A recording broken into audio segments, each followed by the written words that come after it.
and welcome to your award-winning The Reasons I'm Broke podcast, bringing you the reasons we're broke every single week through news and headlines ranging from comics, movies, TV, video games, and more.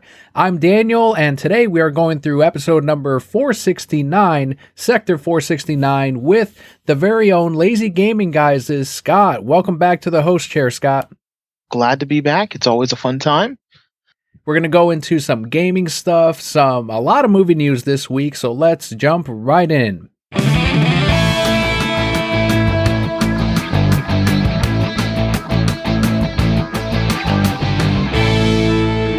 Kicking things off with Pokemon news, last week, several high-profile Pokemon Go players called for a boycott of the game and Niantic on social media.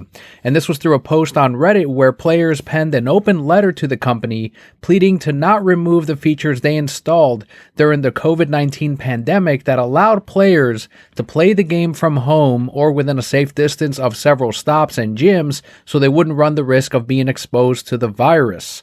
So this was pretty huge. It was trending on Twitter, and a bunch of the high-profile players that Niantic may or may not have partnered up with, we don't know, were calling for this boycott, which ended up working, at least to the point where Niantic put out an open letter as well, thanking the players, basically saying they're not going to change anything, but that they were going to get with some of these high-profile players to address some of these concerns. What was your take on this one, Scott? Honestly, I didn't see the issue with them necessarily getting rid of some of these features. I mean, the game was designed to go out, get you outside. And at this point, you have the options to get vaccinated and stuff like that for, COVID. And you can still also play responsibly and not go to huge public areas. You don't have to necessarily go to the gyms or stops that are in very heavily populated areas. But at the same time, it really just depends on what side of the situation you're on. I don't really play a whole lot of Pokemon Go, or at all since it released. So maybe there is something to it that kind of they have a point. But at the same time, I don't think Niantic was necessarily wrong for trying to get rid of the features to get the game back to what they originally intended it to be.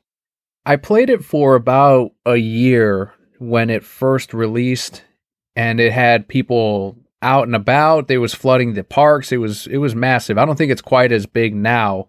So when you mentioned playing responsibly, I think it is possible to be able to go to the stops or the gyms and play carefully in these spots. And I understand where some of these players are coming from too, though, because I guess there's a Delta variant to the disease. So there's a lot of, especially here in Florida where it's really spiking, there's a lot of worry over playing this game. But I personally, if I were still playing and I were legitimately worried about this disease, I would probably stop playing. I would say, well, this is a game. And I know they take this very seriously, and this is like a huge hobby for them.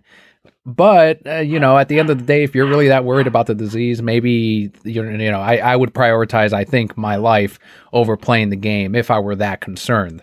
I agree with you there. I mean, it's very much if you're that concerned, you don't have to necessarily play it. Or maybe they can make it to where, certain cities, if you're in, New York City, for instance, you may not be able to play responsibly. So maybe it's a regional, certain stops can be, further away or something like that. But I think just overall, it was a great idea for last year when everything was kind of in its height to still keep players playing. But now it's kind of ready to start getting back to the game they originally intended. And to your point, it's not as many people play anymore.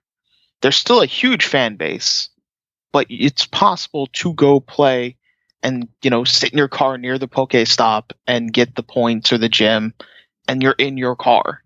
You never even have to leave it. You just have to drive there.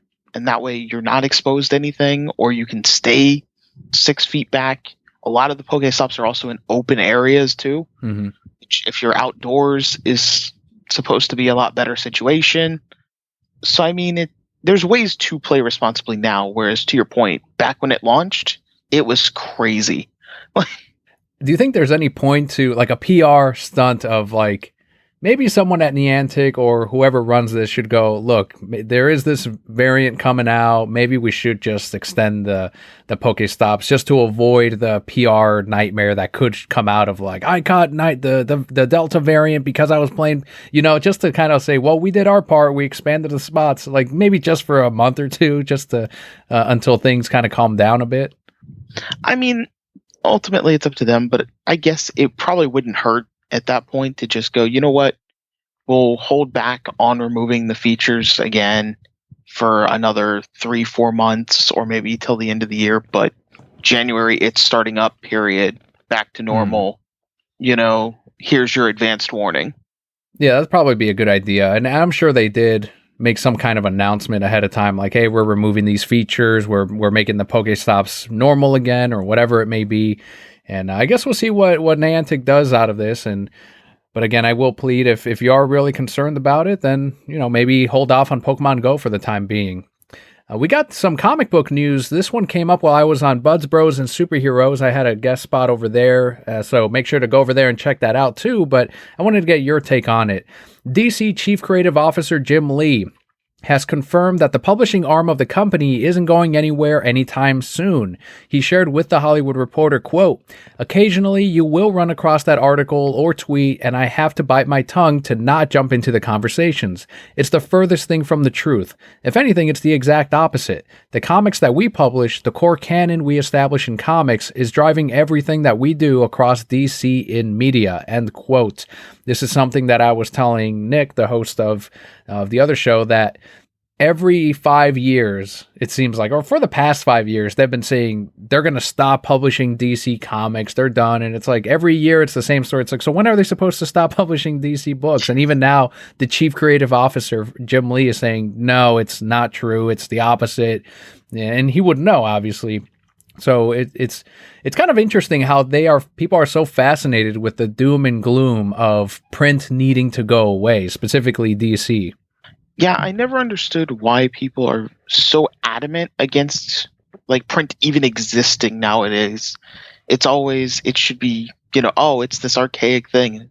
Why can't we just have it to where you enjoy your digital, I enjoy my physical, and we get along at the end of the day? And I'm happy to see that the chief creative officer, Jim Lee, is actually saying, no, we are still doing print. It's still a priority and that it's still there. And it's just kind of a comfort for the fans to go, yes, I can still keep buying my comics at my local comic shop in print form and have them on my shelf or, in my filing cabinet. That's a really nice thing as a collector and as a print media fan or a physical media fan. And we're definitely in a world of this being a collector's market, for good or bad. That is where we're at right now. So that, if anything, that should tell you. It's like someone saying, they're going to stop printing TCG. It's one of those things like, like DC books are just as collectible now as they were last year and the year before that. There's first appearances popping up. Punchline took the market for a while there. So those aren't going anywhere. If anything, the collectability is keeping it alive. Oh, absolutely. Like the prices of some of those first appearances and things like that are already going up well beyond what they were. I'm sure it will be about a week before Bleeding Cool, though, will pop up with another inside rumor about DC no longer printing books, and I'll be there to say, okay, here we go again. Something that is a little bit sadder, though, because I've gone to some of these conventions, and, we'll talk about the quality of them, but last week, Wizard World announced that its conventions are no more. Wizard World sold its portfolio of 6 remaining events to Fan Expo, who also run the local MegaCon here in Florida. This includes legendary Wizard World Chicago. That's the one I've been to a few times. The second oldest comic event in the U.S. behind San Diego Comic-Con. And we have a quote here from President Aman Gupta from Fan Expo headquarters, who said, quote, "Fan Expo is devoted to creating unmissable, exceptional fan experiences. We're beyond thrilled to be able to offer that to fans in 6 new locations and pleased that Wizard World recognized our ability to elevate guest experience to the next level," end quote. I think another byproduct, Wizard World was kind of on its way out and they were cutting convention after the convention, but I think the pandemic was really the final nail in the coffin to some of these struggling conventions. And I think another product of the COVID pandemic is we're seeing bigger companies kind of take up and absorb the smaller ones, and we're seeing that in the business of conventions as well.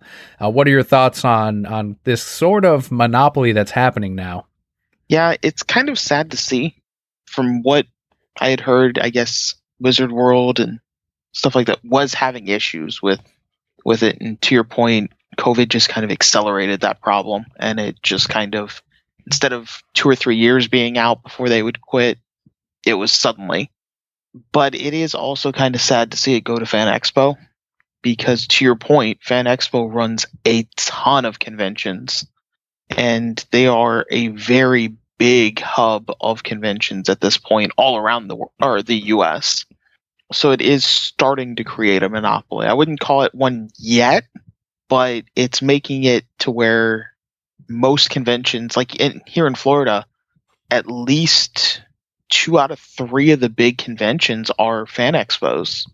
So what do we And got? We even got MegaCon. they Oh, do Tampa Bay Comic Con is fan okay. expo as well, and then MetroCon is not, which that one is still privately run, I wonder which is if they bought up Tampa Bay Comic Con, because I feel like it wasn't always a Fan Expo one. they might have.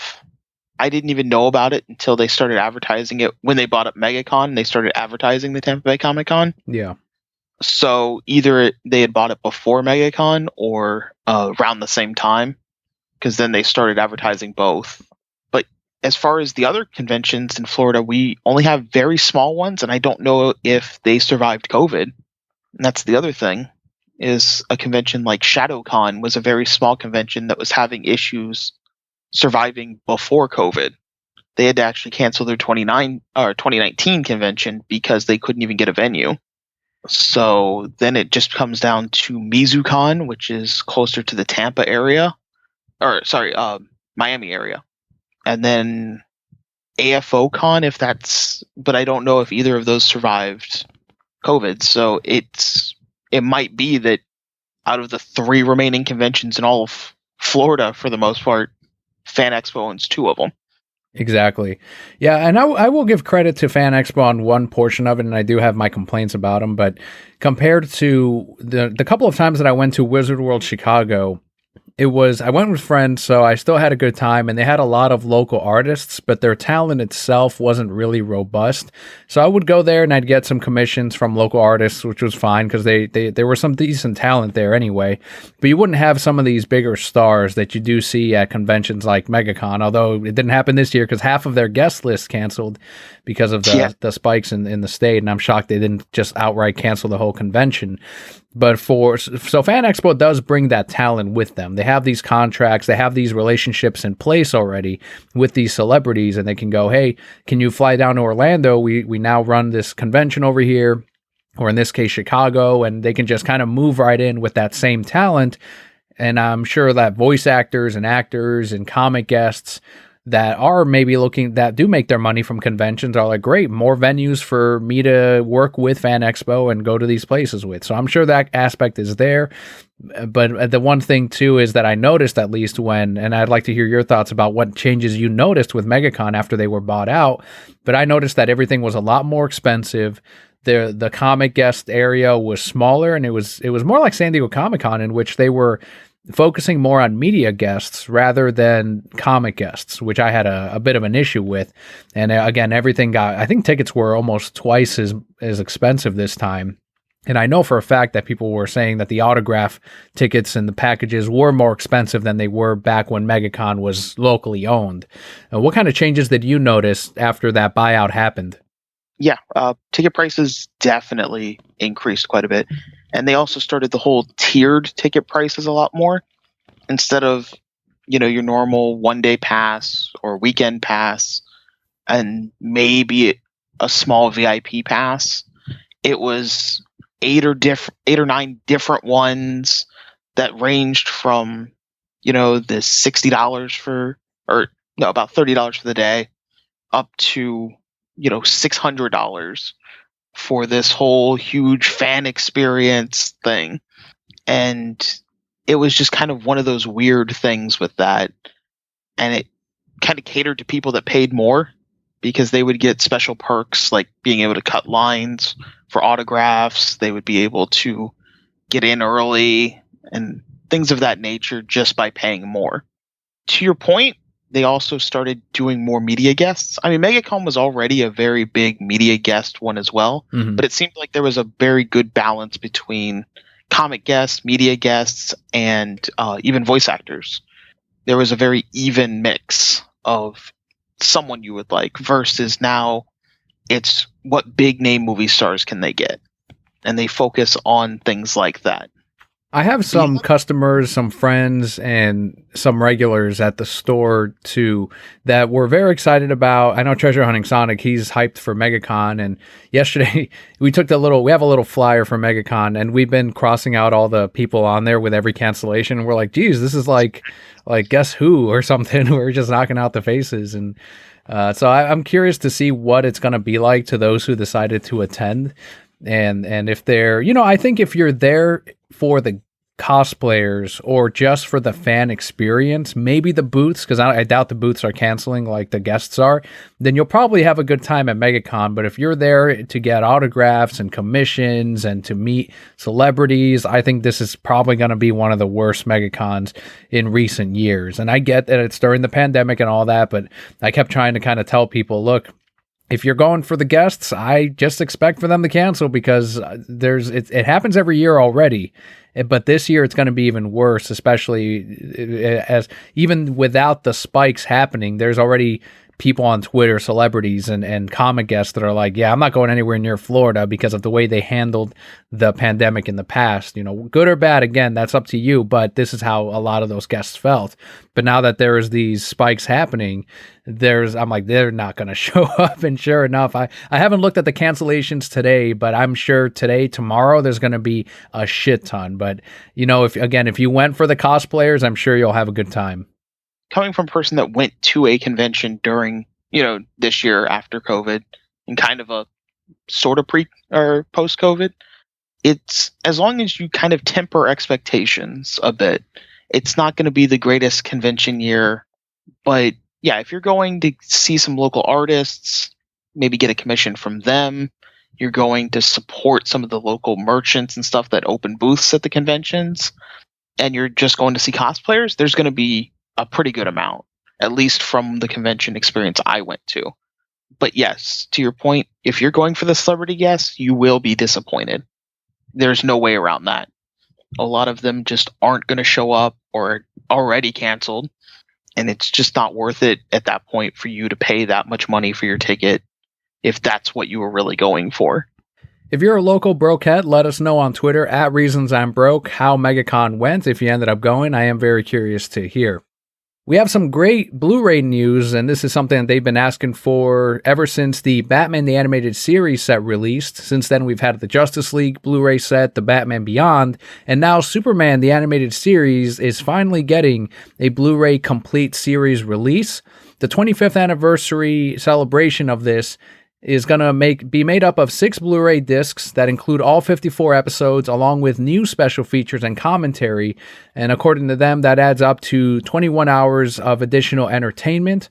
All 54 episodes have been remastered from the original 35mm sources with a focus on, quote, color correction, dirt and scratch cleanup, and adding a grain reduction pass to create a pristine picture, end quote. It's set to release on October 12th for $69.99. And I think this was inevitable when we saw Superman the Animated Series release remastered on HBO Max and DC Universe. I don't know if it came out on DC Universe, but definitely on HBO Max. We saw that happen with Batman the Animated Series on DC Universe, and then shortly after, they just took those episodes and put them on disc. So I'm glad that they followed through that same pattern and also did the same with Superman the Animated Series. When it did hit DC Universe or HBO Max, I went through and I watched the entire series again. It is solid. It's not as grand. It's not on a scale the same as Justice League or Justice League Unlimited, where you're dealing with all of these superheroes, and it's not quite as intimate as Batman the Animated Series. I think Superman the Animated Series was a little bit more aged down, and I know it was during that period where they were getting into season 4 of Batman the Animated Series, try to make it more for kids. We're going to air this on Saturday mornings during Kids WB. I forget what it was at that time. So I understand that it's from its era, but it's still a really good show and one that I enjoyed revisiting. Yeah, I wholeheartedly agree. I haven't watched the complete series on HBO Max, but I watched about the first 10 episodes. Thought it was really an enjoyable time. I remembered it from my childhood, along with like Batman the Animated Series, and I never watched Justice League back as a kid. Have you gone back and Batman, watched Justice League? not yet. Oh, it's good Um, stuff, man. yeah, it's on my queue on HBO Max. I'm excited to go through kind of that whole universe. You know, Superman the Animated Series, Batman Animated Series, Justice League, and then Justice League Unlimited. Hmm.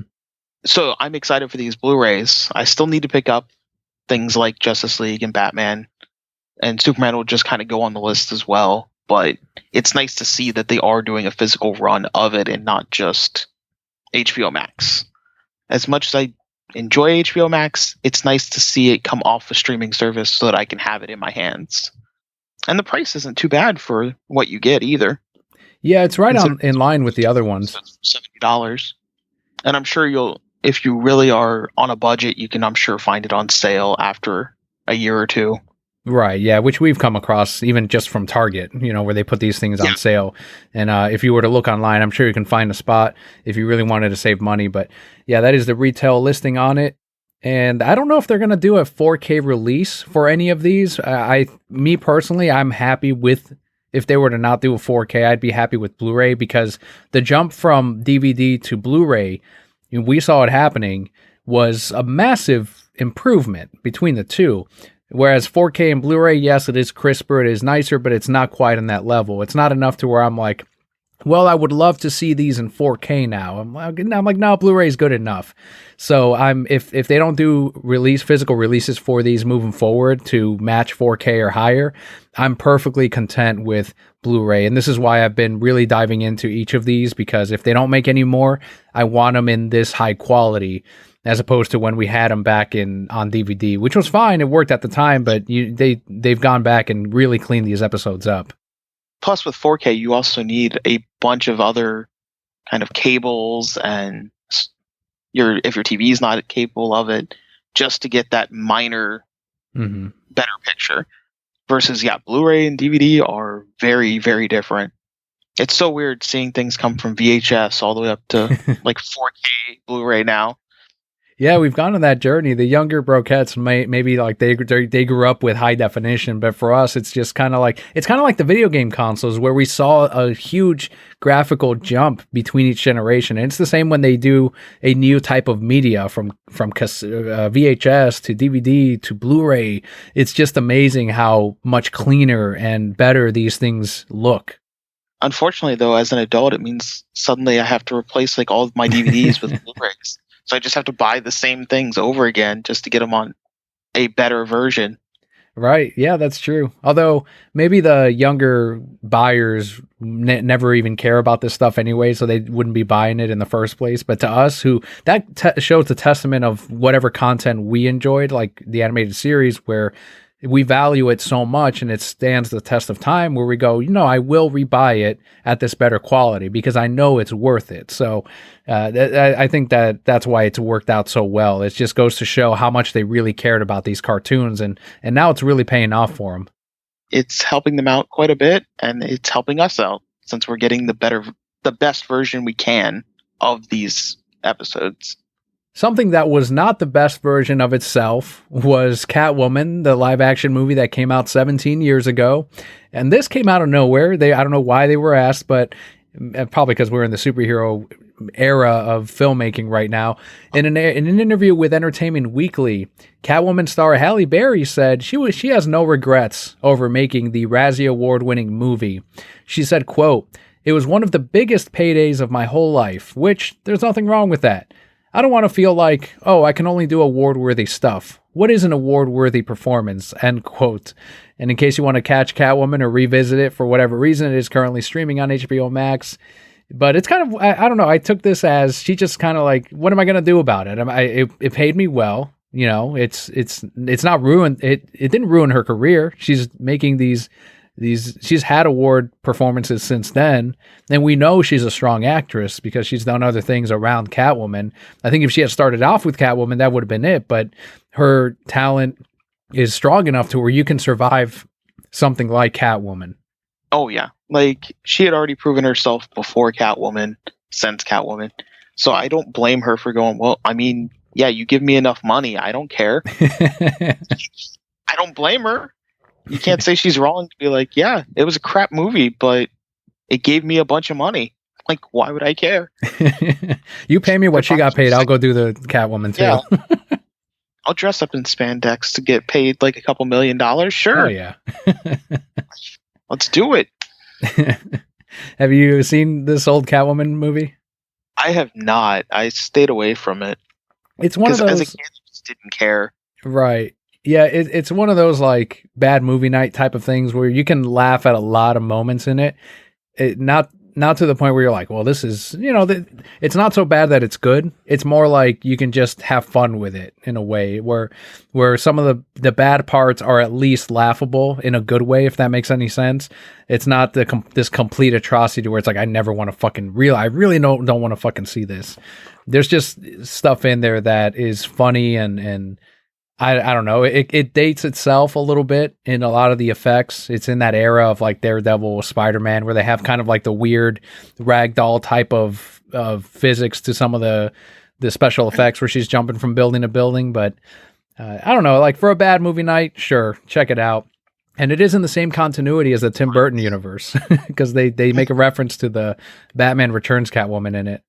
That is weird. It was doing world building before all this. Yeah. And you and I enjoyed Hobbs vs. Shaw. I know you haven't seen the rest of the Fast and Furious movies, but Dwayne "The Rock" Johnson has confirmed that he won't be returning as Agent Hobbs in the Fast and Furious films.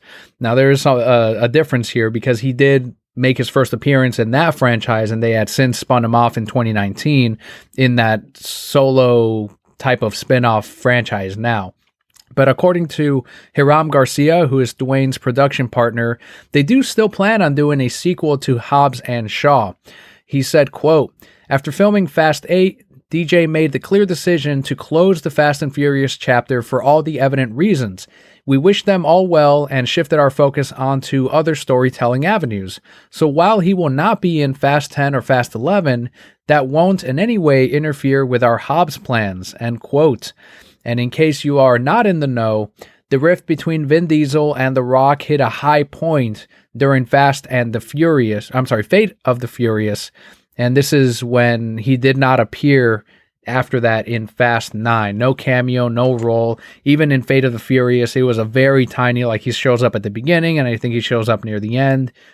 It's kind of unfortunate that they had this falling out, but at least they're still doing Agent Hobbs separate from the Fast and Furious movies.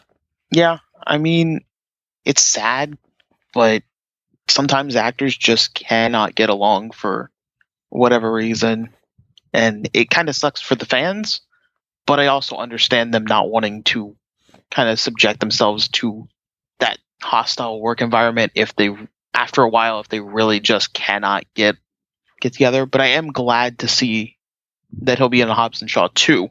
Because really, that's what I care the most about from like that entire franchise. You put Jason Statham together with The Rock, and yeah, I'll go watch it. As I've gone through and watched each of the Fast movies, because I went through and watched them all over the last 2 months, I want to say, and I've kind of seen this progression of storytelling between each one. And to me, I like the lore in Fast and Furious. It's fascinating to me, and it caught me, and I liked Vin Diesel's character a lot. Whereas before, I'm like, Vin Diesel, I can leave him or take him. But after watching these, I'm like, okay, I'm committed to that character. I like Vin Diesel now. And actually the same thing happened with The Rock, whereas the same thing as before.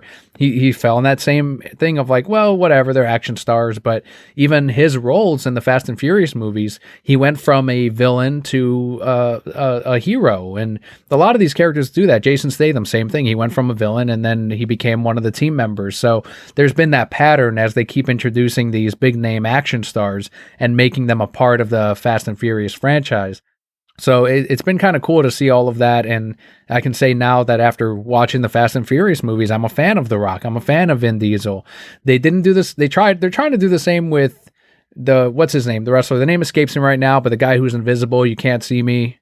John Cena? Right. So they tried to do the same with John Cena, and it didn't quite work. He doesn't have the charm of The Rock or Jason Statham, and whatever. But we'll see what happens with the last two Fast and Furious movies. I'm there for them. I'm invested, and I'm excited to see more from the world of Hobbs and Shaw as well. They're obviously very profitable. I don't like this air of arrogancy from the general public of like, oh, now they're going into space. It's like, okay, like you're any better. You know what I mean? Like, it's just, it's like, what's it matter to you if you're not going to go and watch these? But to me, I'm like, this is kind of like, it works when you watch them because you see that progression, and it's like, great, now they're going into space. This is cool. It's Where are they amazing going to to me. go? Space. Well, Like if they go well, in space in the next step or next movie, like where's the last one going to end? yeah, maybe they'll go back in time. They go so fast, they go back in time, Scott, and they go back to the first movie. And we hit Back to the Future. Right? Yeah, that's how you keep elevating. They got to keep trying to elevate it, and so far they've done it. And I know that there was that rumor or that joke rumor about them crossing over with Jurassic Park. And I'm like, that would have been a way to also elevate this. Like you start including prehistoric creatures and more fantasy elements into the Fast and Furious franchise. And I'm like, all right, you only have 2 movies. That's all you got. You only got to do it twice. And then you're done. They're running over hobbits. And That's right. Yeah. I also like all the memes where they cross over with like Dark Side and all these. It's just amazing. They can go a lot of places with it, and I'm in for it. Yeah, Idris Elba, he was actually the villain in Hobbs and Shaw, and they kind of left it ambiguous as to what happened to him a little bit. Since it is the Fast and Furious, I'm sure he'll be a friend in the sequel for Hobbs and Shaw. But he has confirmed on Twitter that he will be voicing Knuckles in the upcoming Sonic movie sequel. The first Sonic film brought in a bit over $300 million at the worldwide box office. No release date yet for Sonic the Hedgehog 2, but what do you think about this casting choice? I actually think it's a really good casting choice. Like, I think he'll do a pretty good job as Knuckles, in all honesty. And I'm kind of excited to see and hear what Knuckles is like with Idris Elba behind the voice. He's going to be the manliest sounding character in that movie. It's going to be Knuckles. It's a good thing, though. I mean, it's Knuckles. He doesn't chuckle. Like, he just fights with his knuckles. Right. And I want to see what they look like, what his character design will be. And I know we've seen those statues, those stand-ins that they used for the movie. Like there's those set pics that kind of leaked. And they look video game accurate. It looks like they kind of carried over the redesigns that they used for the first film. And I didn't see the first one, but I heard that there were echidnas in the first one and they just kind of had them masked. Okay. I haven't seen the first movie yet either. Oh, okay. I was kind of waiting until around like Black Friday to pick it up for cheap and watch it. That is kind of cool if they did, because it kind of alludes to what they would want to do in a sequel. I think the only other thing we've seen of Knuckles from that movie is the actual arm with the knuckles.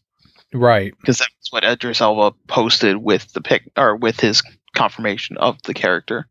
Yeah, the second one I will be watching and trying to catch in theaters. To anyone that has heard this before, I could not support the first one because of the changes that they made and went with.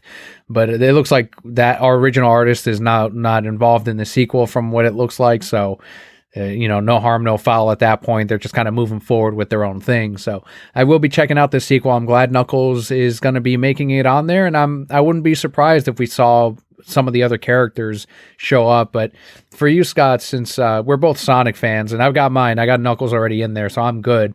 But if there was one other character, hero or villain, who do you hope to see show up as a surprise appearance in the sequel? I mean, I wouldn't mind if they showed Amy. That'd be kind of an interesting surprise at like the end or something like that. Seems like the obvious choice, right? Because you just have the 3 guys. Female hedgehog or something at some point, and it's like, oh, boom, that's Amy and Sonic the Hedgehog 3. But it'd also be nice to see like Rouge the Bat as some kind of like ninja in the background or something like that. I don't think they'd throw in Shadow, because I think they'd have to work in other stuff, and it would probably honestly be Amy is who I think they'll do, and I'd be pretty good with that. Yeah, I didn't even think of Amy, and I don't know why my mind went to My mind did go to Shadow for a minute just because of his popularity, but Amy is the more obvious choice. Yeah, and if they're going in, they're kind of almost going in order that the characters were introduced in the games too, because Right, that's true. we have Tails being introduced in this movie along with Knuckles, which was Sonic 2 and Sonic 3. So Sonic CD was the next one, which introduced Amy. So Metal Sonic would also be a great cameo Yeah, because Metal Sonic was in Sonic CD. that could be the villain right there. Yeah, or like maybe at the end you just see like Robotnik working on something and it's like a metal hand move or something. Boom, Metal Sonic. Sonic 3. Right, yeah, that's the post-credits stinger right there. And I haven't looked up yet if Jim Carrey's returning for this one. I wouldn't be surprised if he was, because So yeah, that's good. That didn't recast Robotnik or anything like that, and that Eggman is still showing up in some form. It sounds like the first Sonic movie did pretty well at $300 million. I believe that was right before the shutdown. And I think Treasure Hunting Sonic was celebrating that Sonic was the one movie that made the most money in 2019, and it topped out the MCU for 1 year. So he was like, take that MCU. And they were all like celebrating and all that, which is pretty funny. So good on them that the first one did well. Cause I know when they first announced it, before the character design nonsense happened, people were immediately hating on it because anything that's a video game themed or adapted movie, people immediately have this negative reception towards. And this one is now one of those, along with Tomb Raider and Mortal Kombat, that people can point to and say, well, they've done well with video game adaptations before, so obviously it's not every time. And I'm glad that Sonic ended up doing pretty well for him, if anything, for collectors like Justin and ourselves to a lesser scale. Something that will never make $300 million at the box office in spite of any kind of push from anyone, any directors, is Pedo Squad. The Suicide Squad bombed at the box office with an opening weekend of $26 million. This is the first time I think we've talked about the Suicide Squad in months, because it's not one that I was going to see. It's not one that I wanted to support. And look at that. It looks like the people have spoken as well. That I put up that meme on Twitter that is still good and bad. People are upset at it and laughing at it and retweeting it and liking it. We don't watch you here, James Gunn. The box office has spoken, $26 million. And I got the exact same responses every single time, Scott. And I don't know if you kept up with any of that, but it was all, we're in the middle of a pandemic. What would you think it was going to do? Okay, well, guess what else was in the middle of the pandemic? Fast and Furious 9. And, well, this one was also on HBO Max. Oh, really? Because Godzilla vs. Kong was also on HBO Max, and that did really well. Oh, well, this one was rated R, though. Okay, well, we had the Mortal Kombat movie that was also on HBO Max, and it was rated R, and that shit did way better than the Suicide Squad. It's just kind of amazing, the excuses that people bring up. It's gotten to the point where they're like, well, people just didn't want to see it because they still had the bad taste in their mouth from the 2016 Suicide Squad. I'm like, the one that almost made almost made $1 billion at the box office was up there with BVS and Wonder Woman. It's like, that's the one that you're saying people had a bad, the Academy Award winning Suicide Squad. No, let's try again. And it's just amazing to me, the excuses they'll make for this. And it's like, maybe people didn't want to support someone like James Gunn. Maybe the movie looks fucking terrible. Maybe people like myself, people are now blaming the Snyderverse fans for the box office bomb that is the Suicide Squad. They're like, it's because you guys boycotted it. And I'm like, whoa. And everyone on Twitter has been saying, I thought we were just a vocal minority. What's going on? So now we're responsible for the movie bombing? What do you think about all this? About this terrible looking movie bombing at the box office? I mean, it was a movie that I saw the first trailer, I think, because it played in the theater when we watched Demon Slayer. And that was my entire experience with it. And I go, nah, I'm good. Mm-hmm. Like, it was a matter of, it just didn't look that entertaining at all. But critics loved it, Scott. 96%. Oh, I'm sure they did. Critics nowadays love everything. Like, they don't give bad reviews anymore. It's just, yeah, this movie, all right, boom, critics love it. I've never heard of one that's not loved by critics anymore, unless it's like an absolute travesty that everyone agrees is terrible. But I just don't think that this movie looked good in any way, shape, or form. And if it's underperforming at the box office, obviously people also didn't think it looked good in any way, shape, or form. And even from what I understood, the viewing numbers on HBO Max weren't Mhm. even that good compared to things like the Mortal Kombat movie or Godzilla vs. Kong. Right. Yeah. More people saw them on streaming for HBO Max for those movies than the Suicide. So even if you have it on in your pocket and your phone, people still aren't seeing it. They're like, meh, like It's whatever. literally free with your service, and people are still like, nah, that's too much. Right. Yeah, and it's just amazing to me. And this excuse about, well, the Delta variant, it's like more theaters are open now than back when Mortal Kombat came out, and more people went to go see Mortal Kombat. What are you talking about? It's just incredible to me. Yeah, And that was still during the pandemic. We're still in it. It's just, there's no excuse for this other than James Gunn put out a movie that people did not want to go see either on streaming or on the box office. And that's just the reality of it. And Warner Brothers, this is what they get. They wanted to keep making movies that would please the critics and the bloggers. Okay, well, they're as happy as can be, but guess what? When you don't please your fans or your longtime supporters of these DC characters, the movie ends up bombing. They had kept that trajectory still of the Snyderverse, obviously they all made tons of money, but as soon as they started tweaking the formula, they got rid of Zack and they started making it more like the MCU by literally hiring directors from the MCU. Guess what happens? You're not going to make MCU money. You're not even going to make your previous DC movies money. It's just, this isn't going to make as much as like people point to Man of Steel, and that one still did a ton. It's like it's doing less than the movies you tried to start with. Like you're not in yeah. the right direction by Well, and even trying to then, make it like the MCU. they, they keep hiring MCU directors because I know they just hired Taika. He's in talks now. Exactly. This is literally. It's like, what are you guys doing? Like, how much money do you need to lose? Yeah, instead of trying to do your own thing. And that was the whole thing. It was just like in the comics. Marvel was doing their thing, DC was doing theirs at the beginning of this, and then they decided, oh well, they're making money over here, and it's like, well, you're making money too, Right.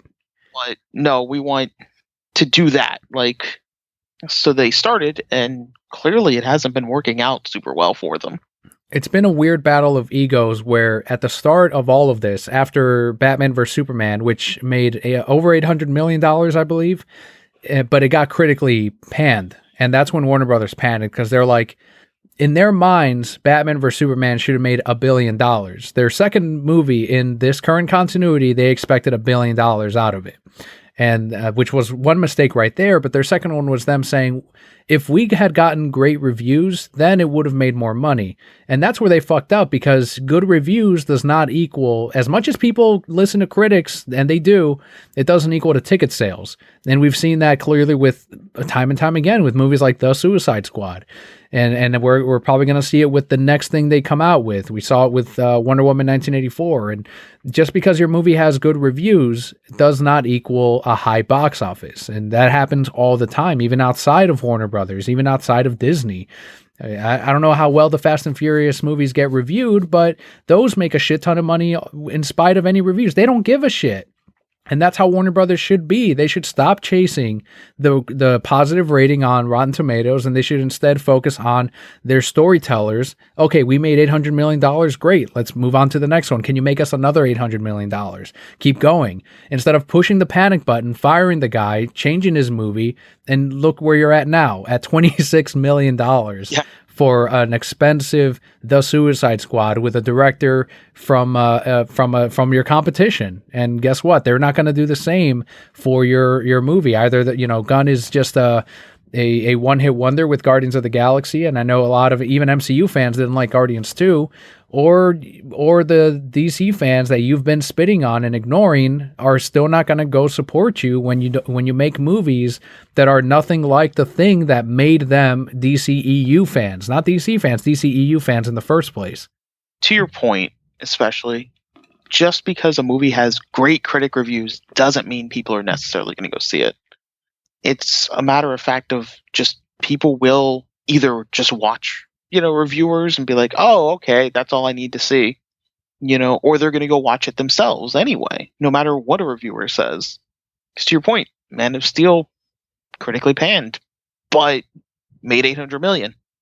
Suicide Squad, critically praised, made 26 million.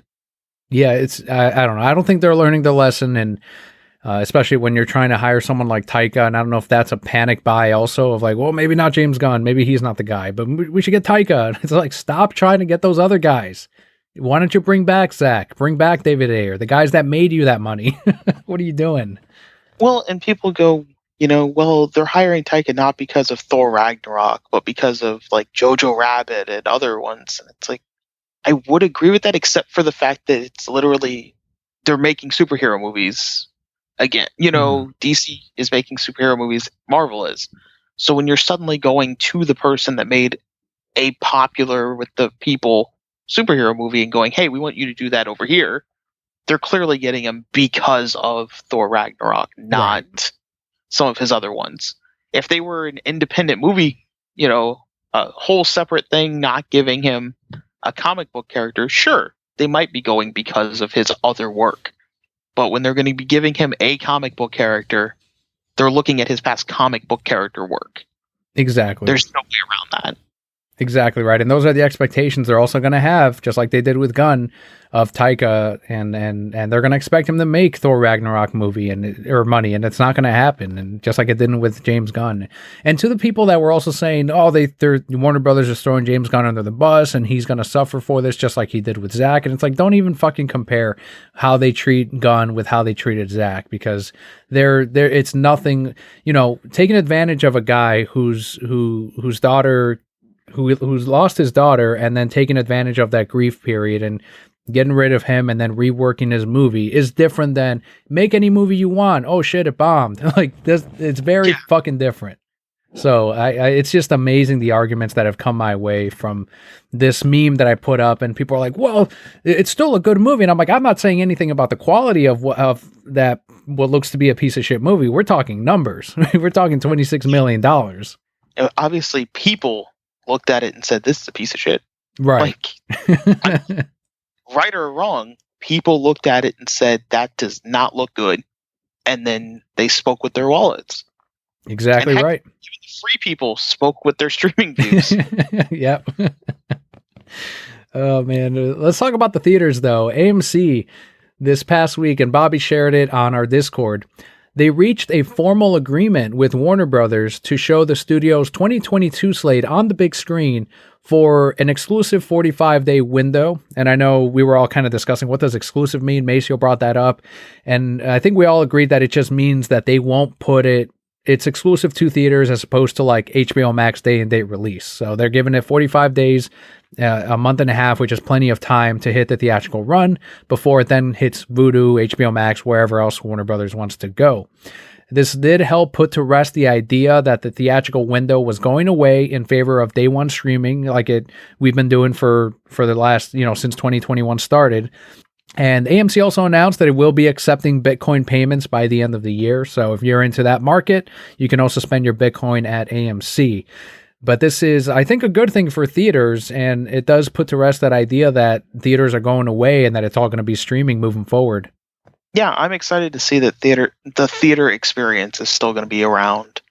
And a 45-day window is a pretty good amount of time to give that buffer of, if you really want to see it in theaters, here you go. And if not, you can just wait 45 days and not see it day one and watch it for free on HBO Max or whatever it may be. Because you're going to have those people that they have to see it. And if you've got to see it right away, boom, go to the theater and support it. Because that's going to be your only way. If not, you're waiting a month and a half. And I think that's a fair amount of time. And I think that's a fair agreement to sit there and go, okay, well, we still want to put it on HBO Max, but we'll give you a chance to make your money. If I'm Warner Brothers, I'm assuming that, I looked at how Godzilla vs. Kong did and some of their other bigger hits throughout the year, Mortal Kombat to an extent, and gone, okay, well, there is a market there still. Even though we did this HBO Max day one release, if the HBO Max numbers, and they did great, but if they had really blown up since 2021 in this dual release, I think they would have then gone, okay, well, we're just going to focus on HBO Max and abandon the theatrical market. But I think they saw that both were profitable for them. So they're like, okay, well, if we continue our relationship with theaters, and no other production companies have abandoned theaters fully. I think Disney's still releasing stuff in theaters as well. You know, you don't want to be the first one to go, sorry, we're out of theaters, we're just going to do this. But they saw the business, the money that's still there. And I think that they're pretty comfortable with, okay, so 45 days later, I can put it on HBO Max, and that will still provide some valuable content to the subscribers that are on there as well. So, and me as a consumer, I enjoy that bit of, well, I'll go see it in theaters because I love going to the theaters anyway. So that's great. I'll see a movie on the big screen. And then if I want to see it again, it'll hit HBO Max in a month and a half. So to me, that works out. And I think that's probably the same line of thinking that they were going with. Yeah, that sounds about right. That, either loved it, went and saw it in theaters, and now you can rewatch it at home, or the sense that, all right, that movie I want to go see in theaters, so I will. This movie, nah, I'll wait and see it on HBO Max because I wasn't super interested in it. You have those two different things, and you might even watch something on HBO Max and then realize, like, I want to see that in the big screen, and then go down even after that 45-day and go see it on the big screen because you really loved it watching it on HBO Max after the 45-day window happened. Yeah, good on AMC, and I know they've really bounced back since the pandemic, and a lot of that was that Reddit movement, I think it was, of taking them to the moon with the stock market, them and GameStop. So the AMC is happy as can be, and I think either them or GameStop, one of those two companies did something for that movement. I forgot what it was, but basically AMC was able to buy up some theater chains that had closed down during the pandemic or were going out. So they've actually expanded some of their operations. They now have a buffer for operating some more past the pandemic. So it's kind of cool that they were saved by these Reddit users or whatever it was. I haven't really dived into it, but I know it's saved by the internet basically. Yeah, and I think it was AMC because I think it was a matter of if you were like a stockholder with AMC and you could prove it, you'd get like a free popcorn when you visit or something like that. That's badass. Just as like a thank you for that. Right. That's cool. We were talking a lot about Godzilla vs. Kong today, and the Godzilla franchise actually came up. And I know this is something that you and I were kind of looking bleak on it. Like, oh, I don't know. It seemed, because we know that they cut Godzilla vs. Kong from 2 movies into 1, and even that they cut the theatrical version down some.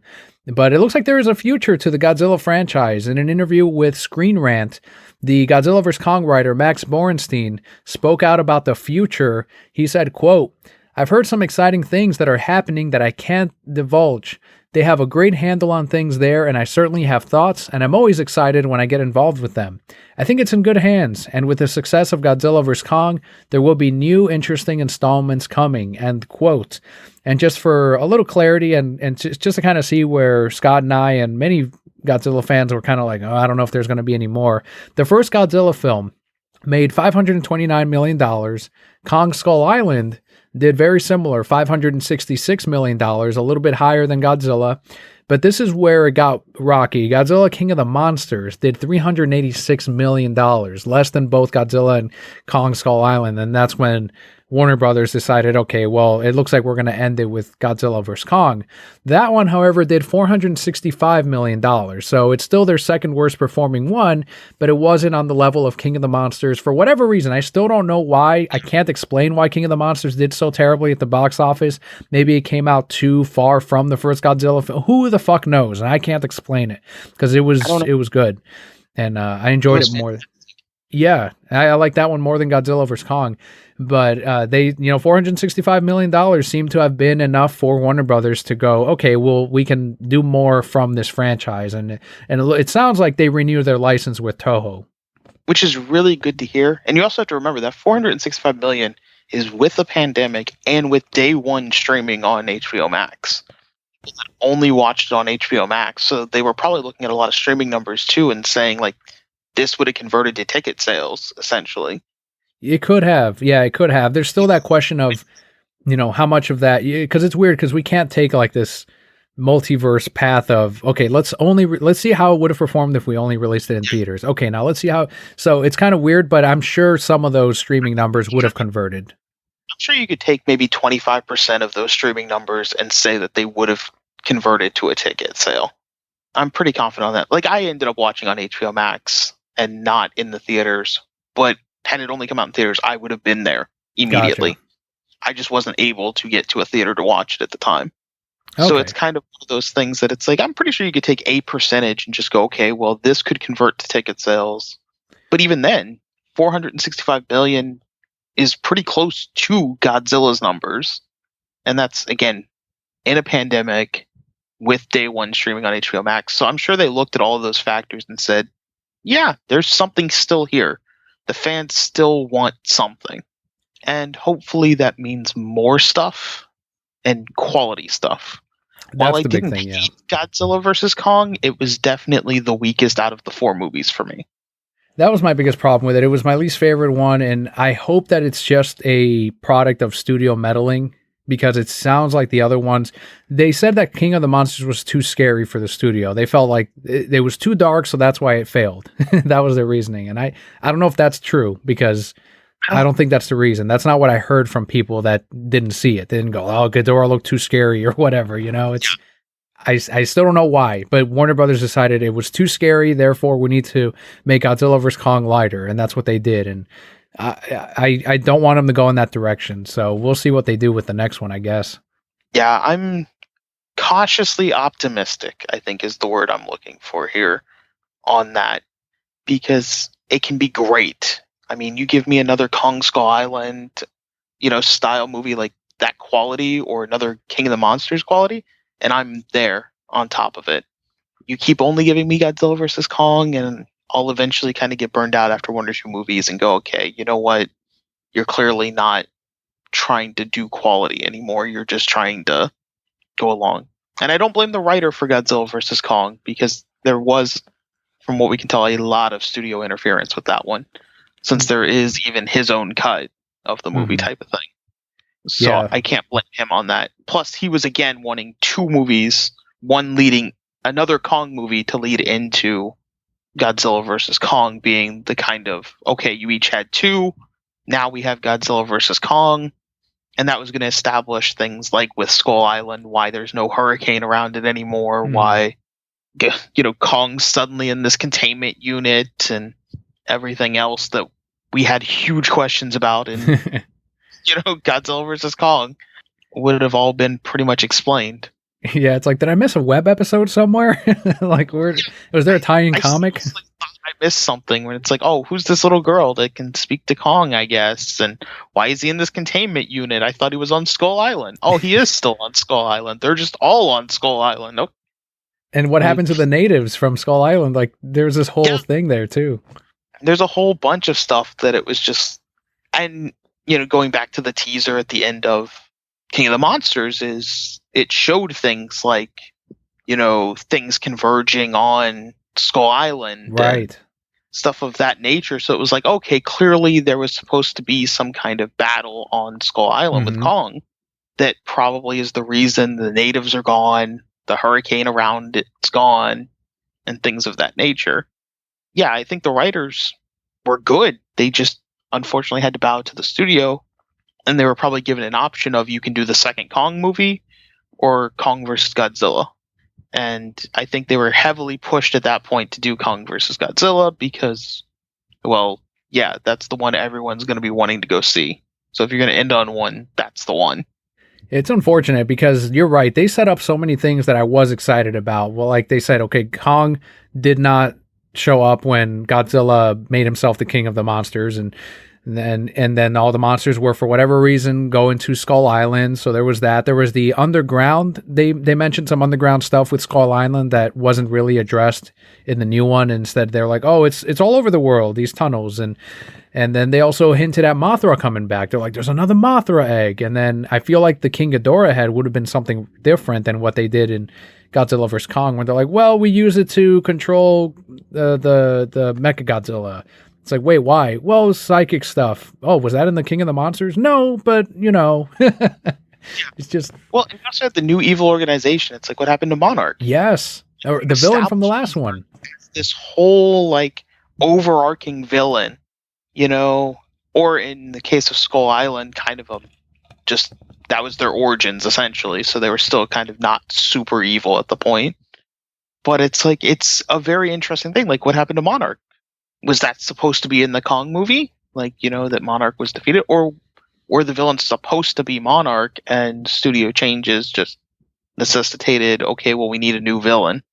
I don't know. Maybe one day we'll know the story as to what happened with this latest movie, but it sounds like there is a future to it. What villain do you expect they'll? What monster do you think they'll fight up against? Because I'm sure Godzilla and Kong will show up in the next one, probably as a team up. But who do you think they're going to fight next? Let's see. I mean, we've already got Ghidorah. We've already got Mechagodzilla. There's one glaring one that I thought was. I almost thought they were going to use in this. Man, I am drawing a blank on that one. I'm thinking Destroya, the one who killed Godzilla. Yeah, you could do Destroya. That'd be a big enough villain, and especially when you see the monsters underneath in the tunnels, some of those kind of look like they derived from Destroya a little bit, like their designs and everything. Like, so I don't know. It's maybe that was just me reading into something that wasn't a hint to the next monster, but I think that's like the next big level villain that they can do, or big level monster. Unless they do a Final Wars type of thing where a bunch of monsters team up and there's like teams of monsters fighting each other. But I think Destroya might be the one that shows up for the next one. But we'll see. Maybe they'll make up a whole new monster again like they did with the Mutos in the first Godzilla. Yeah, which I didn't think was a bad idea. It worked just fine, especially since they were on a budget for that one. Yeah. as like Toho was going, no, you can license Godzilla, but that's pretty much it. That's all you can afford with this. It wasn't until King of the Monsters that it was like, okay, yeah, we can get Ghidorah, we can get Mothra, we can get Rodan. I'm excited. Like, I'm really hoping that maybe it continues as a full-on, universe and not just one more movie or two more movies. Absolutely right. To see the Monsterverse continue. Yeah, I think we'll definitely be there for it. Last couple things we have on today's episode. We do this once a month. It is What's New on HBO Max. These are the August 2021 highlights. So we've got a pretty good list this month, and going down it, and then we'll kind of revisit to some of the stuff that we've seen or that you might recommend. And this is just a curated list from stuff that I know I've seen and I know I can talk about, but the full list is up on Variety for everything hitting August 2021.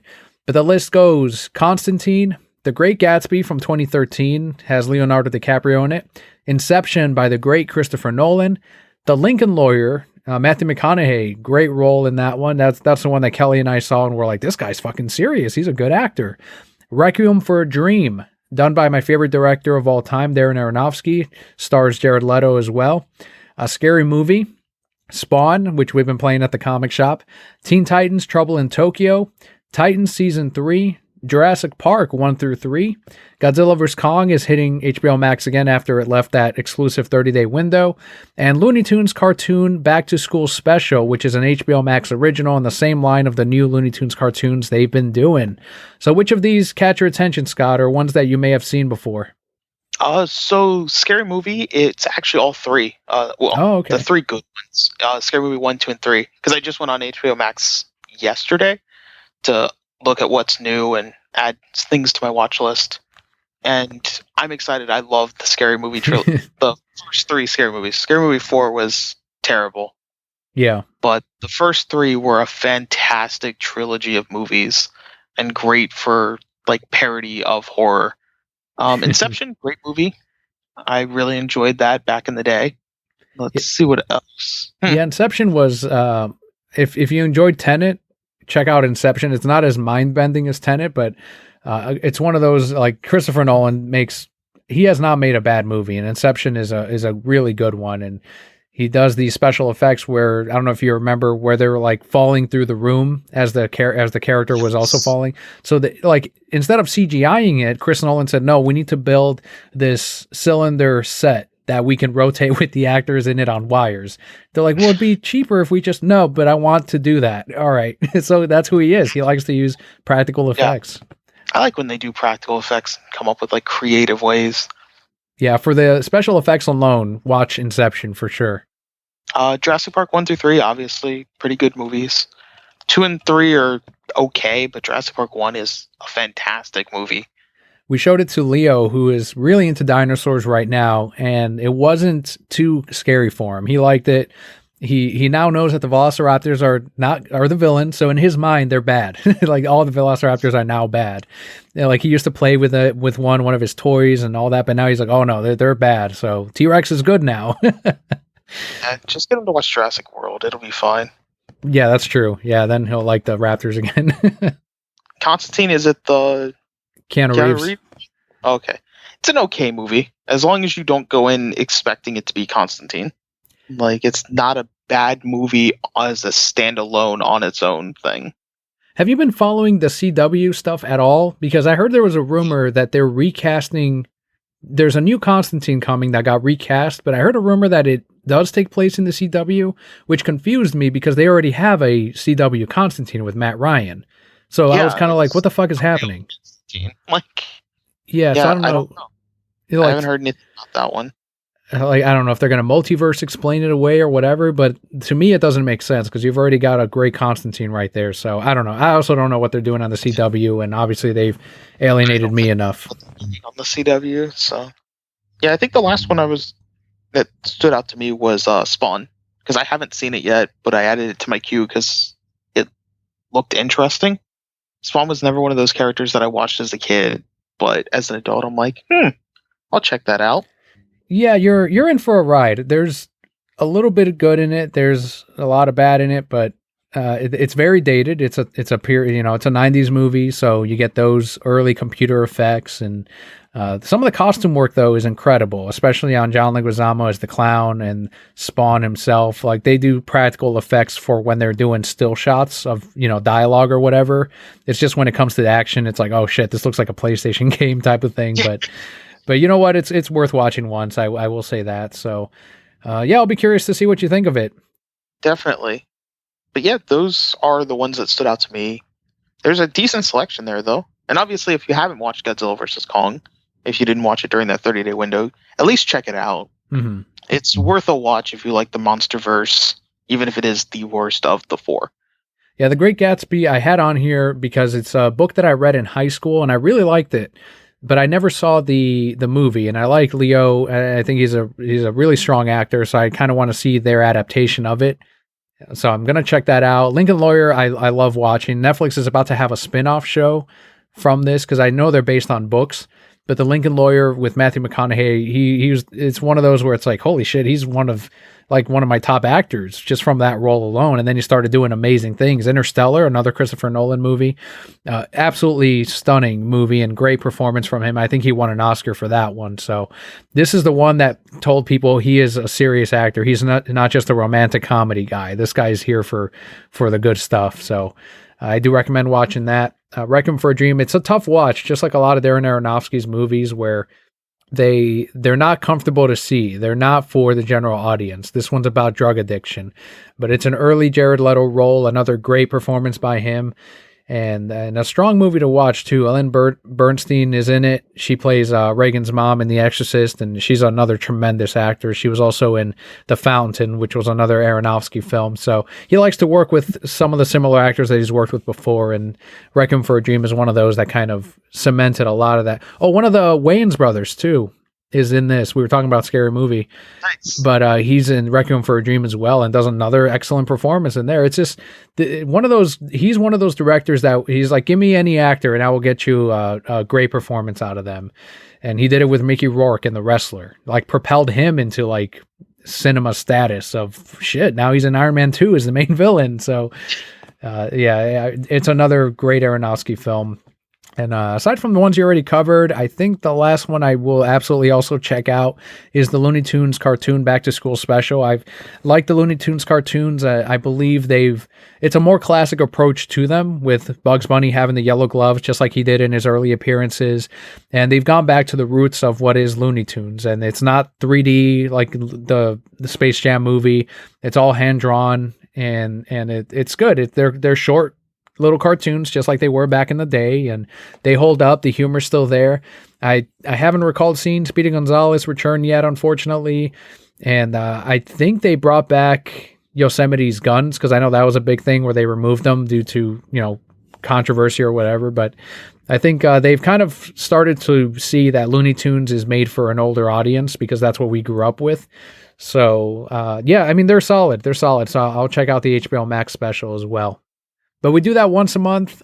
We will do Netflix as well in a couple of weeks. Every single month we'll do Netflix and HBO Max, but some good stuff coming to HBO Max. Last thing we have on this week's episode that does wrap up all of the news. This is where we go into the more personal side of the hosts, and this is the Brocat block. What's been going on with our week? So Scott, let's talk to you here real quick. Let the Brocat Core know you a little bit better. What's been going on during your week? So, like, I just got back from my vacation. That was fun. Where'd you go? So I went up to Tennessee. There you go. All right.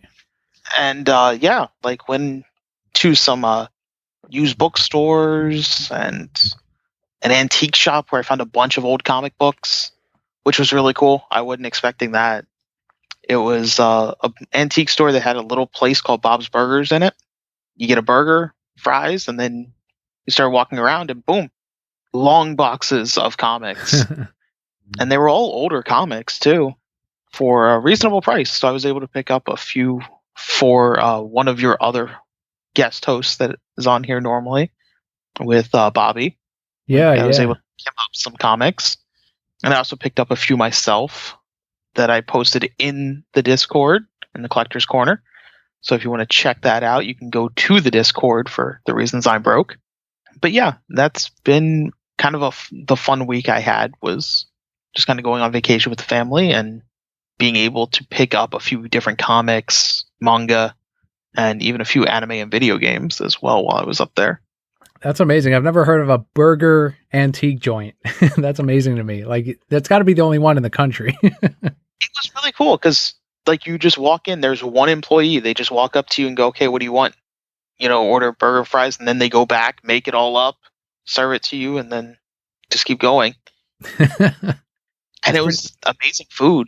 Like, it was really good and really cheap. I think it was like $6 for the meal with the drink. Yeah, that's as local as it gets right there, locally owned. I also ring you up and I make the food and I run the shop. Like, it was pretty cool. Did you get to, how bad was the lockdown up there? There was no signs for masks except for when I went to GameStop. Was the only place that required masks and the only place anyone actually wore them. Everywhere else was packed. Nobody was wearing a mask. Yeah, so it's always interesting to see the difference. Yeah. That's how you date this episode, because 10 years from now, someone's like, what are they talking about masks? Is this like Halloween shit? What are they talking about? Although they can go back in history and learn something. That's right. You can go back and see what we're going through right now and kind of see how it was. You can see how much people exaggerate or didn't exaggerate about these times in different states. It's a little time capsule. Absolutely. So you got to go check out some antique bookstores. You got to go to GameStop up there. Was it like simply a family trip to sightsee, or were you there to see family? Yeah. No, we were just sightseeing. All right. It was just kind of a way to get away from everything. It was a bunch of us, and we just rented like a small cabin up there. Yeah, it sounds pretty cool. Yeah. Nice little trip, you know? So then we would just do day trips over to because there was a used video game store just on the next street over. So, okay, we'll go over there. But they were pretty cleaned out. Mm-hmm. I think a lot of smaller places like that are just getting cleaned out with COVID and everything else. Everyone wanted all of these games, plus these games became so much more collectible. Yeah. That a lot of people were buying them up to try and sell on eBay themselves. The place did have a lot of complete in box, like Game Boy games, NES, SNES, which was very impressive to me. You don't see a lot of those. No, not at all. That's cool though, that you got to see some of those old school collectibles, and even the ones that weren't sold out, and more importantly, that you got to get away from, like, even though, let's say I wasn't working or wasn't getting as many hours, just getting away from the area, getting away from home, and kind of breaking up that routine a little bit helps refresh everything once you get back. Like, kind of gives you a new perspective. I know at least I did when I came back from Chicago recently. I'm like, okay, yeah, I'm getting back into my routine, but it kind of made me pause and look again at, like, okay, well, it's kind of nice going back to work and appreciating, being at home, or that I got to go out and see something different for a little bit. So Yeah, it's good to do every now and again. I even channeled a little bit of your trip, and I ended up with food poisoning one of the days. Oh no. So, Were you able to pinpoint which place exactly got you that? yeah, it was a Panda Express. Oh, okay. What exactly was it? The orange chicken, basically, they were too busy. Like, I mean, it took us, I think, an hour and a half to get food. Shit. And I think they just undercooked things to try and rush to get it out. But at least it was only one day, so it didn't ruin the whole trip. But for that one day, I was miserable. Like, Oh, I bet that sucks, man. But yeah, like you said, at least it was one day. Mine fucking lasted 4 or 5 days. It was insane. jeez. Like it was like I never threw up, but it was the opposite. It wasn't good. So it sounds like you're able to at least get rid of it. But yeah, that's funny. That's pretty good. And you know what though, the food industry is a mess right now. They're underemployed.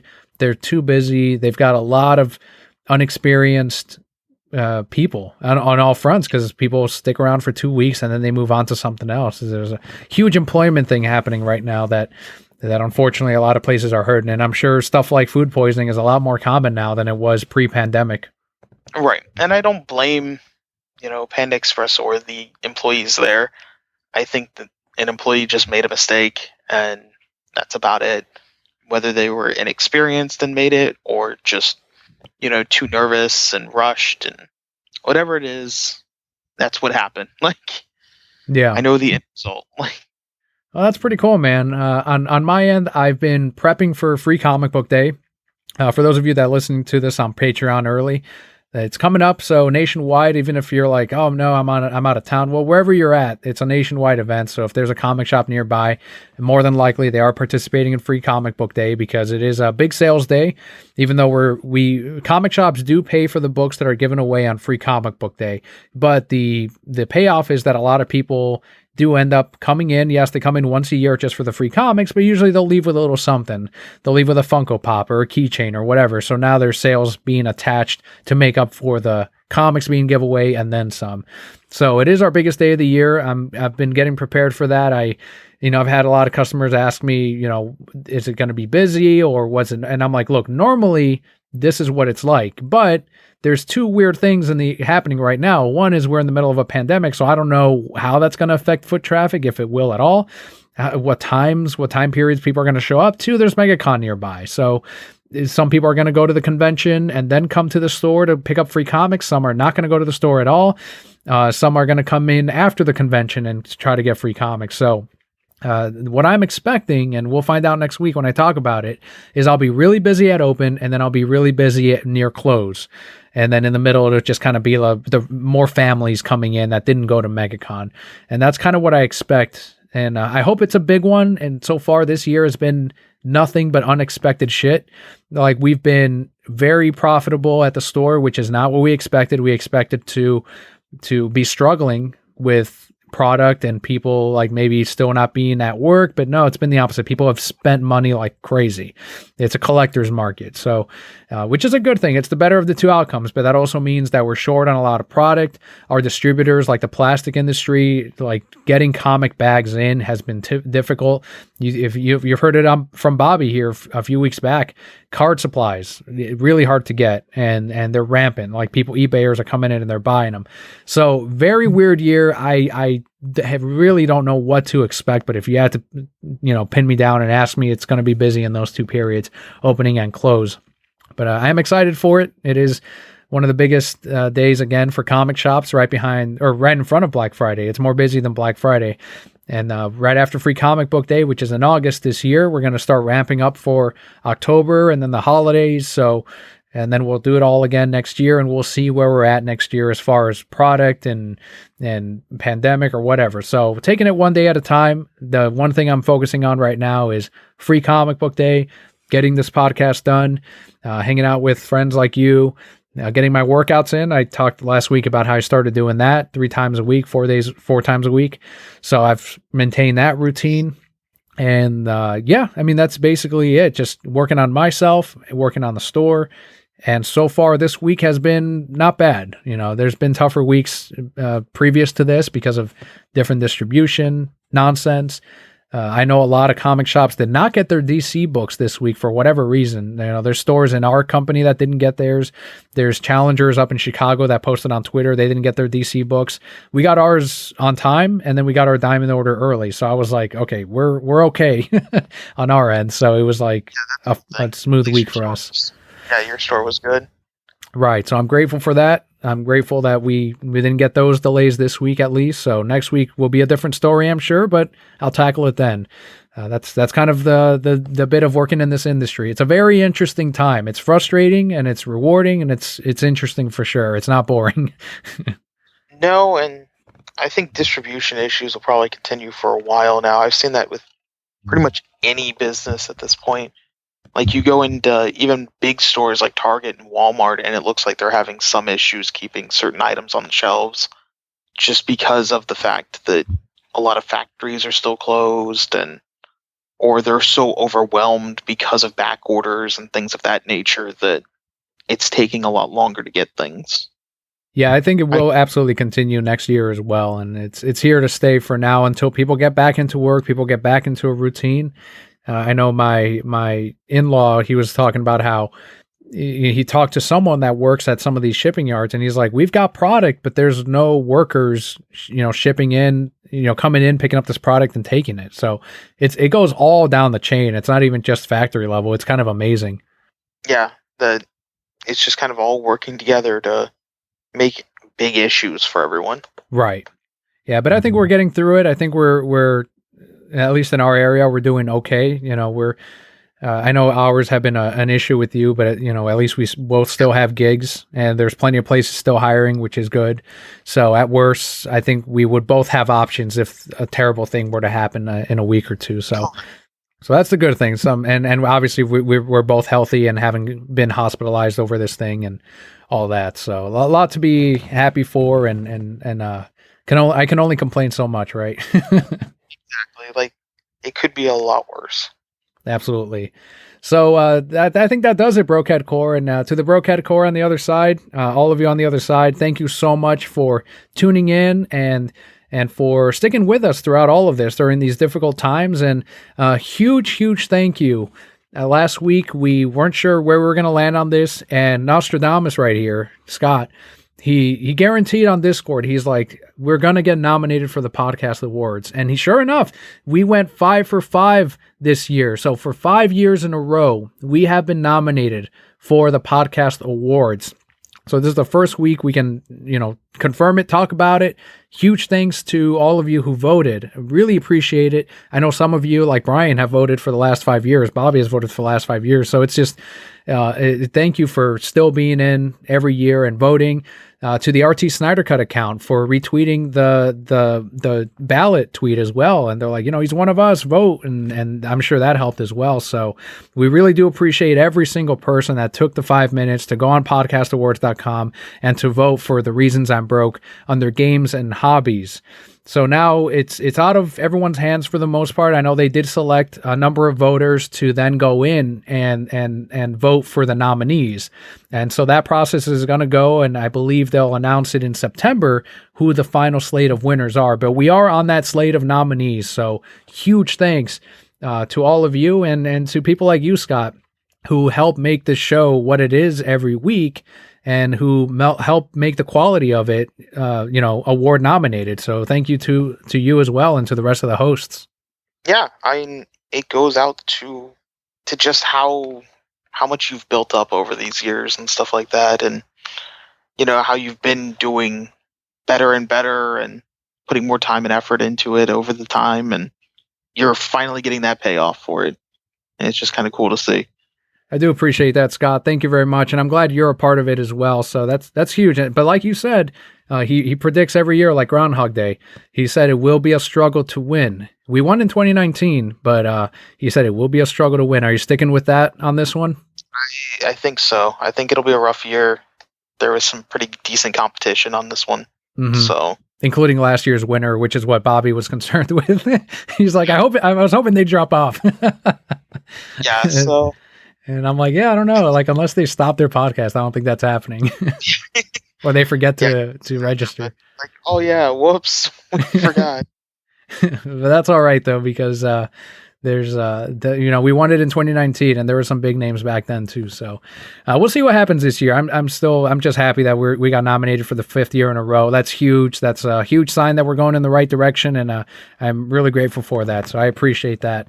But otherwise, thank you all so much for tuning in once again. I've been Daniel, and Scott, go ahead and let them know where they can find you. Yeah. So you can find me on Twitter at Lazy Gaming Guys. You can find on YouTube with the Lazy Gaming Guys, youtube.com/Lazy Gaming Guys, where we stream every Wednesday at about 10 p.m. Eastern. You can also find us on our Discord. We have links to that on the YouTube and on Twitter, I believe, as well. So you can come hang out with us and check it out. We've got a small little community. But yeah, we stream video games every Wednesday. Come just hang out, chill, and chat. Awesome. Thank you very much. Yeah, definitely check out Lazy Gaming Guys on YouTube, as he said on the stream. They're also available on Apple Podcasts. So if you enjoy listening to this on the go, you can also hear the Lazy Gaming Guys on the same podcatcher that you're using right now. Just search Lazy Gaming Guys, all one word, and the audio portion is also up on podcast catchers. But if you want to see the video and see the video games that they're playing as well, see the butt cam that Julian has set up, that's straight on their YouTube channel. There will be links, as always, in the description of this episode as well. And one thing I will ask, if you enjoyed the show, please tell a friend. Let someone know if they're into movies or gaming, DC especially. Let them know about the Reasons I'm Broke podcast, because word of mouth is the biggest thing that helps a podcast grow. It's bigger than reviews. It's bigger than a retweet. Word of mouth, because people will trust your recommendation, your personal recommendation, over a review online. So that'd be a huge help to us. And thank you so much once again, and all will be well.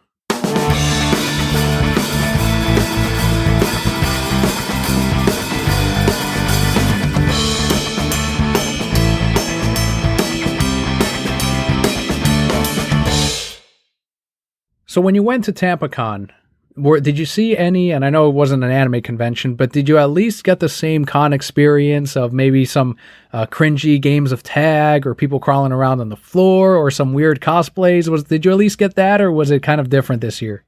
So it actually was a bit different this year. There was none of those social event type things. Like, there weren't people, playing tag around. There weren't people.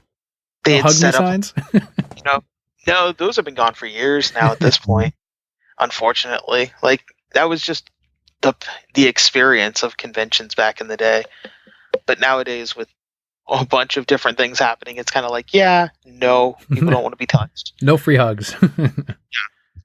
But no, it was a lot more subdued. A lot of people were there just to either take pictures of the, cosplayers and stuff like that, or to cosplay, or they were there to purchase things, or maybe go to some panels. But everyone was kind of there for reasons, and not necessarily just to experience the con like in years past.